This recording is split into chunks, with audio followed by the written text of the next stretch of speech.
مالا صاحب مذاکرات کے حوالے سے بات کرتے ہیں فرسٹ راؤنڈ اور سیکنڈ راؤنڈ کے بارے میں. فرسٹ راؤنڈ میں آپ نے دیکھا پاکستان نے کتنی شاندار میزبانی کی اور امریکہ کی طرف سے جے ڈی وینس کی قیادت میں وفد آیا اور ایران کی طرف سے بھی. اس پر آپ کیا کہیں گے؟ اور دوسرا راؤنڈ جو تھا اس میں کیا اور کیا وجہ تھی کہ یہ کسی نتیجے پہ نہ پہنچ سکے؟ دیکھیں غلام دستگیر صاحب، سب سے پہلی بات یہ ہے کہ پاکستان کے علاوہ دنیا میں کوئی ایسا ملک نہیں ہے جو امریکہ کو ریسکیو کرتا، کو فیس 7 دیتا. اس کی وجہ کیا ہے؟ وجہ یہ تھی کہ پورا گلف جو ہے نا وہ تو الائی تھا اس کا، امریکہ کا. چائنا اور رشیا ان کو وہ اپنا جو ہے نا دشمن سمجھتا ہے. ان کے آگے وہ ہاتھ پھیلانا، وہ شرما رہا تھا کہ میں ان کو کیسے کہوں کہ میری جان بچاؤ. تو آ جا کے اس کے پاس ایک پاکستانی تھا کہ پاکستان کو اس نے کہا کہ جناب مجھے جو ہے نا میری سے ریسکیو کرائیں، مجھے یہاں سے بچائیں، کیونکہ میں ابھی پوری طریقے سے پھنس چکا ہوں. جنگ تو وہ اسی دن ہار گیا تھا. ڈیورنگ دی وار اگر کوئی ملک کا سربراہ اپنے ملٹری چیف کو سیک کر دیتا ہے، اس کے ساتھ دوسرے جرنیلوں کو سیک کر دیتا ہے، بہت بڑے بڑے عہدوں کے اوپر بیٹھے ان کے کاؤنٹر ٹیررزم جو ڈائریکٹر تھے وہ جو ہے نا وہ استعفیٰ دے جاتے ہیں، اور ان کا بحریہ کا جو سیکریٹری ہے اس کو جو ہے نا وہ سیک کرتے ہیں. اس کا مقصد ہے جنگ تو وہ ہار چکا تھا کہ وہ اس کو سمجھ لگ چکی تھی. مطلب ملٹری چیف جب ہٹایا تھا بندہ کوئی سربراہ تو ایسے تو نہیں ہٹتا نا، کیونکہ وہ حقائق بتاتے ہیں کہ ہم پھنس چکے ہیں. اور یہ بات ہم ڈے 1 سے پہلے سے کہہ رہے تھے کہ اس نے اسی بنائے حرمز میں، اسی جو ہے نا خلیج میں آ کے اس نے ایسا پھنسنا ہے کہ اس کو بھاگنے کا راستہ نہیں ملنا. اور دوسری بات ہے جب افغانستان میں اس نے ٹرائل نہیں کیا کہ 20 سال پھر رات کے اندھیرے میں بھاگا، اور اس وقت بھی کس نے ریسکیو کیا؟ پاکستان نے ریسکیو کیا اس وقت بھی. یہ تو پاکستان کی احسان مند ہونا چاہیے امریکہ کو، لیکن احسان نام کی تو ان کے قریب کوئی چیز ہی نہیں ہے. یعنی کہ آئے دن مجھے بتائے نا کہ ہمیں کون کون سی تکلیف نہیں دی ہے. کبھی FATF میں نام ڈال دیا، کبھی کوئی سر کے اوپر تلوار کر دی، کبھی IMF کا جو ہے نا اوپر وزن ڈال دیا. میرا خیال ہے کہ یہاں تو راستہ تھا ہی نہیں اس کے پاس کوئی دوسرا ملک ہے. پھر یہاں مذاکرات کامیاب یا ناکامی، بات تو یہاں ہے کہ جو اس کے نکات ہیں، جو شرائط ہیں، جو چاہتا ہے امریکہ وہ اس کو مل نہیں سکتا، قطعاً نہیں مل سکتا.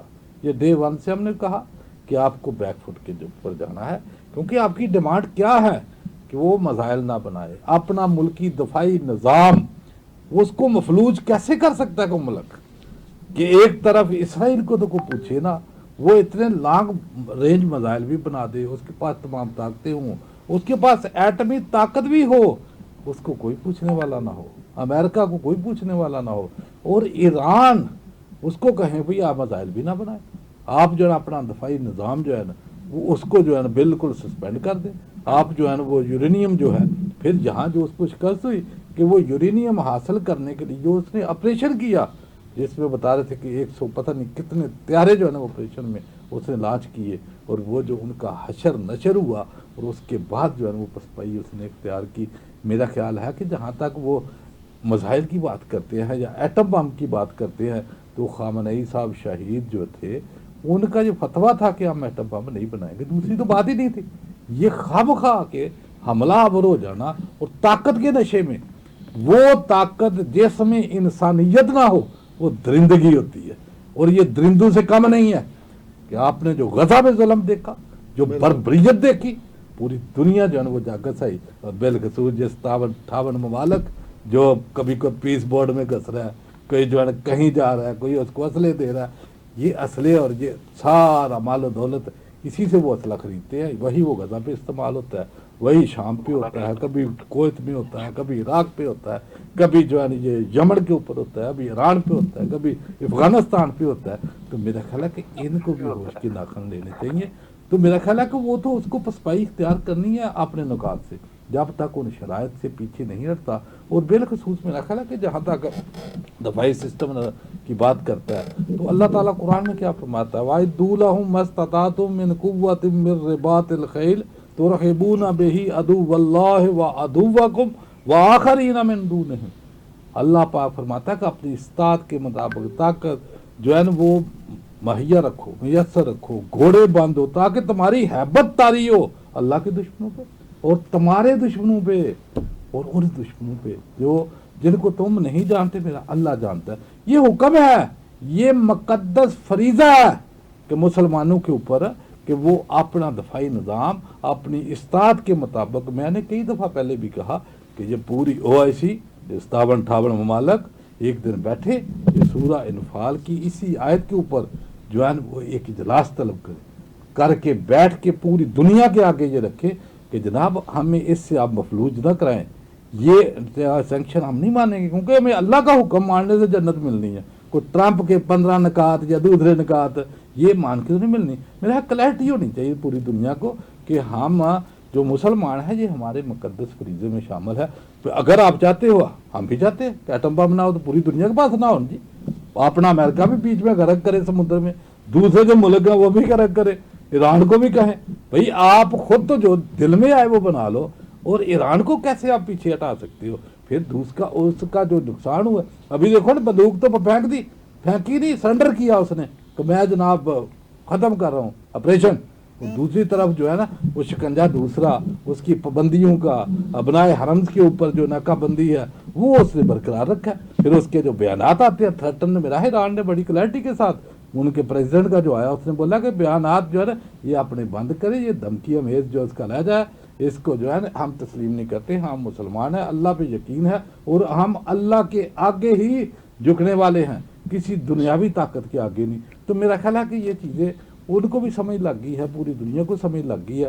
اور یہ دنیا پوری دوسری کا بھی امتحان ہے. جو ظلم جو ہے دیکھ رہے ہیں وہ فلسطین کے اوپر ہو، وہ ایران کے اوپر ہو، وہ غزہ کے اوپر ہو، جہاں بھی دنیا میں جہیں ظلم ہو رہا ہے، تو میرا خیال ہے کہ ہمارا جو کردار اس میں رہا ہے اور یہی کردار ہونا چاہیے ہمارا پاکستان کا، کیونکہ یہ عوام کی بھی خواہش ہے کہ ہم کسی بھی جو ہے نا ملک کی جنگ کا حصہ نہ بنے.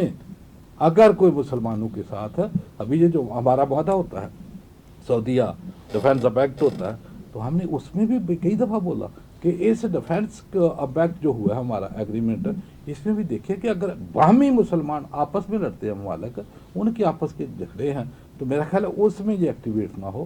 ہاں کوئی نان مسلم دوسری طاقتیں جیسے اسرائیل ہے، امریکہ ہے کہ دوسرے ملک آ کے اٹیک کرتے ہیں، تو پھر بالکل جو ہے نا وہ آپریشن بنیانم مرسوس کی طرح پورا ملک جو ہے نا ان کے اپنے حرمین شریفین کی حفاظت کے لیے جان دینے کو تیار ہے. لیکن آپس کے جو باہمی ہیں اس میں ہم کسی کا حصہ نہ بنے، نہ سعودیہ کا نہ ایران کا. ان کے درمیان میں صلح کرانے کے جو ہے نا وہ قریب ہے. ہمارے اوپر تو یہ ذمہ داری اس لیے بھی زیادہ بڑھ گئی تھی کیونکہ یہ امریکہ اور اسرائیل جنگ کے ساتھ ساتھ ہمارے جو آپس کے مسلم ممالک ہیں ان کے لڑنے کا جو ہے نا وہ چانس تھے کہ اس میں جو ہے نا ہمیں رول پلے کرنا، کیونکہ وہ اللہ کا حکم تھا کہ جب آپس میں مسلمان بھائی جو ہے لڑتے ہیں تو ان کے درمیان صلح کرو.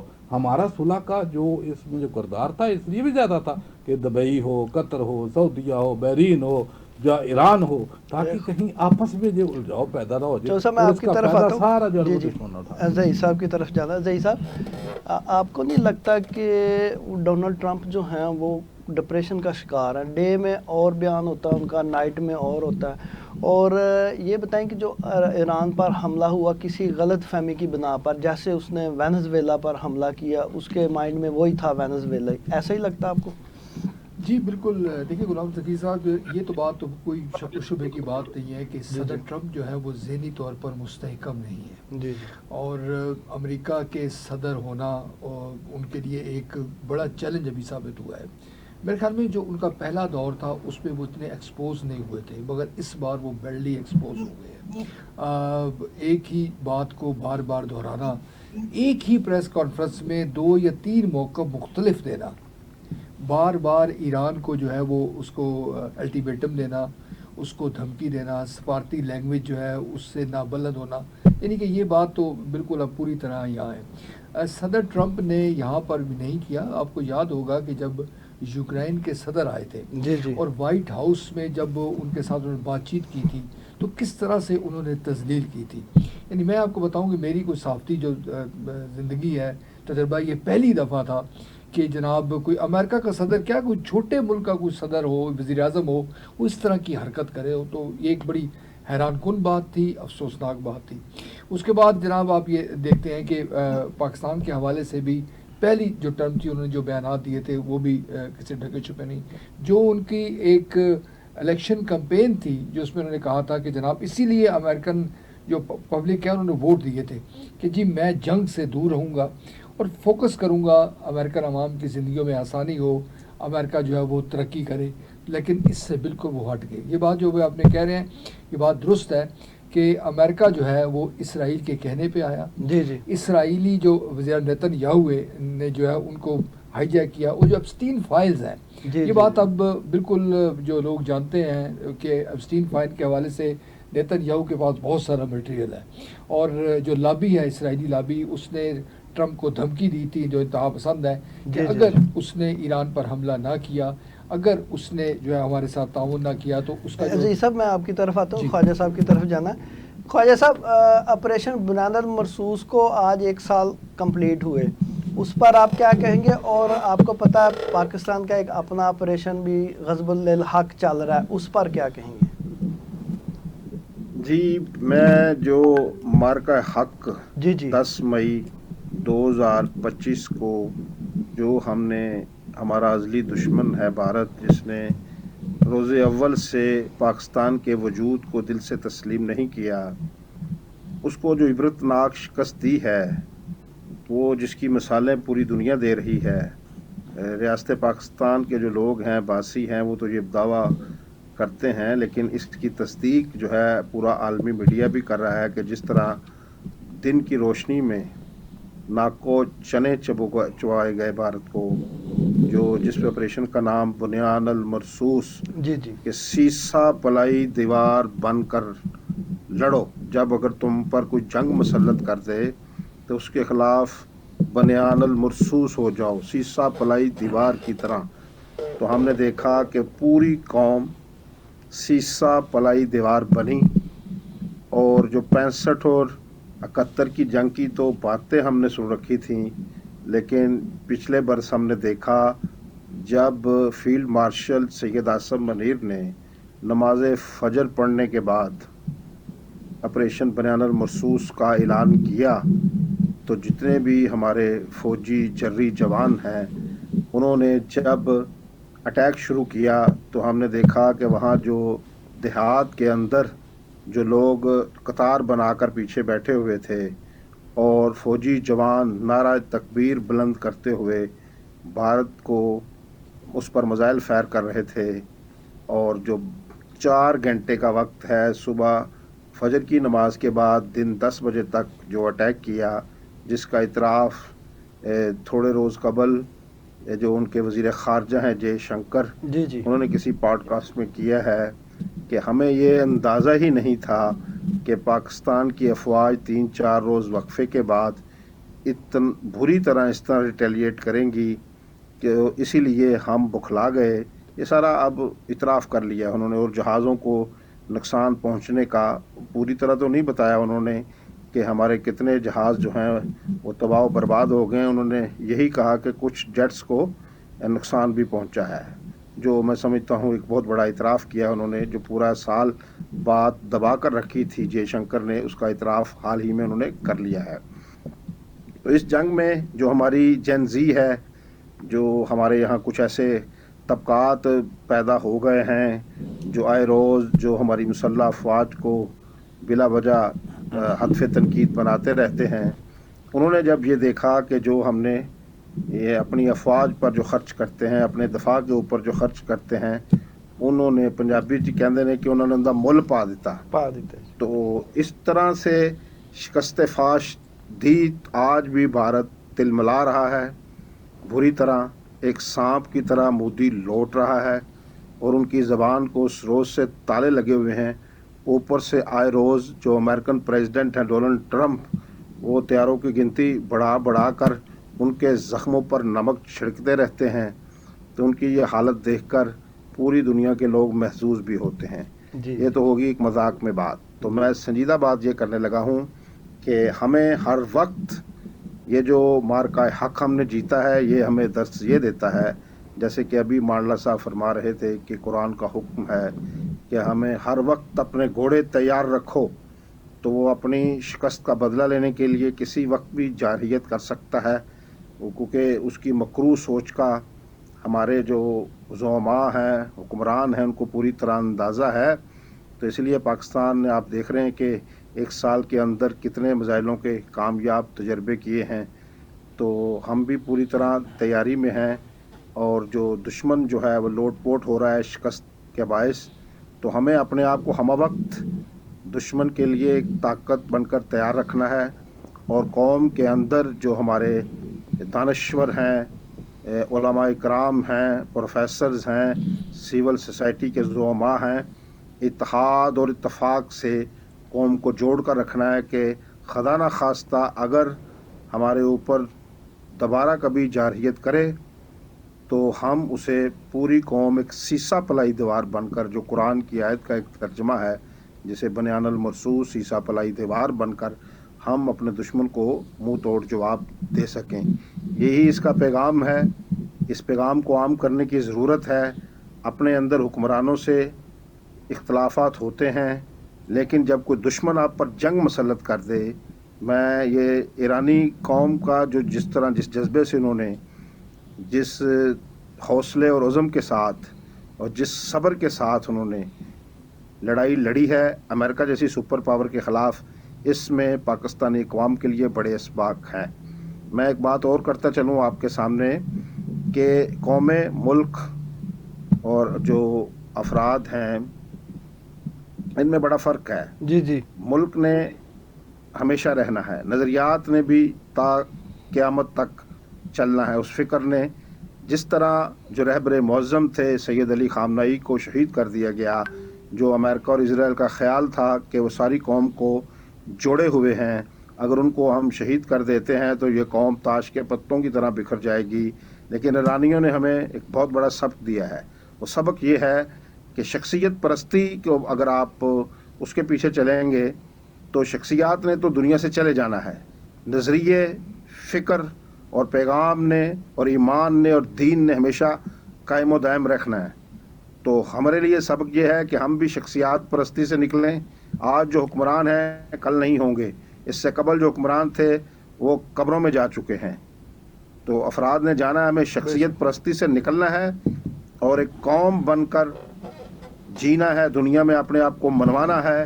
جسی طرح ہم نے مارکہ حق جیتا اپنے سے 10 گنا بڑے دشمن کے خلاف پورے عزم اور حوصلے کے ساتھ، اسی طرح ہمیں اور بھی مارکے درپیش ہیں ملک کے اندر۔ ہم نے بے روزگاری کے خلاف بھی ایک مارکہ جیتنا ہے، انشاءاللہ۔ ہم نے غربت کے خلاف بھی ایک مارکہ جیتنا ہے، انشاءاللہ۔ ہم نے جہالت کے خلاف بھی ایک مارکہ جیتنا ہے۔ اسی طرح ہم اگر سائنس اور ٹیکنالوجی کے مارکے بھی سر کرنے ہیں، جو جدید چیزیں اس وقت دنیا میں آپ نے اس جنگ میں دیکھا کہ وار فیئرز اب تبدیل ہو چکے ہیں، اب ٹیکنالوجی کی جنگ ہے۔ اب ہمیں سائنس اور ٹیکنالوجی پر اپنی نسلوں کو اس پر عبور حاصل کروانا ہے۔ خواجہ صاحب، ہمیں یہ سارے سبق جی سر جی میں مانڈلا صاحب کی طرف جانا۔ مانڈلا صاحب 1 منٹ آپ کے پاس، آپریشن بنیان المرصوص پر آپ کیا کہیں گے؟ 1 سال مکمل ہونے کو جا رہا ہے۔ دیکھیں غلام دستگیر صاحب، آپریشن بنیان مرصوص مارکہ حق، جی میرا خیال کہ اس کی دنیا مثالیں دے رہی، بالکل جس شان و شوکت سے ہماری مسلح افواج، ہماری فضائیہ نے جو کم عددی برتری کے جو ہے نا باوجود جو مارکہ جو ہے نا وہ حق حاصل کیا، تو میرا ہے کہ اس کی مثال تو ہمیں دینے کی ضرورت ہے۔ پوری دنیا گیت گا رہی ہے، پوری دنیا ورلڈ دے رہی۔ سپر پاور جو ہے نا امریکہ، وہ گیت گا رہا ہے کہ دنیا کے اوپر میرا خیال اس وقت سرزمین کے اوپر جو سب سے بڑے دہشت گرد ہیں وہ 2 ہی ہیں، نیتن اور نریندر مودی۔ اور نریندر مودی نے جب جی کہ 2019 میں آپ دیکھیں کہ اس نے پلوامہ والا ڈرامہ کیا تو اس کے ہتھیار شوٹر، اس وقت بھی امریکہ انٹروین کی۔ ابھی جو مارکہ حق بنیان مرصوص، میرا ہے کہ 4 گھنٹے نہیں نکال سکا، اور اس کی چیخیں بھارت کی جو ہے نا وہ آسمانوں تک تھی۔ پھر جا کے امریکہ اور پوری دنیا کے آگے وہ بھیک مانگتا رہا۔ تو میرا خیال ہے کبھی اس کو سوچ سمجھ کے جو ہے نا وہ منہ کو ادھر کرنا پڑے گا۔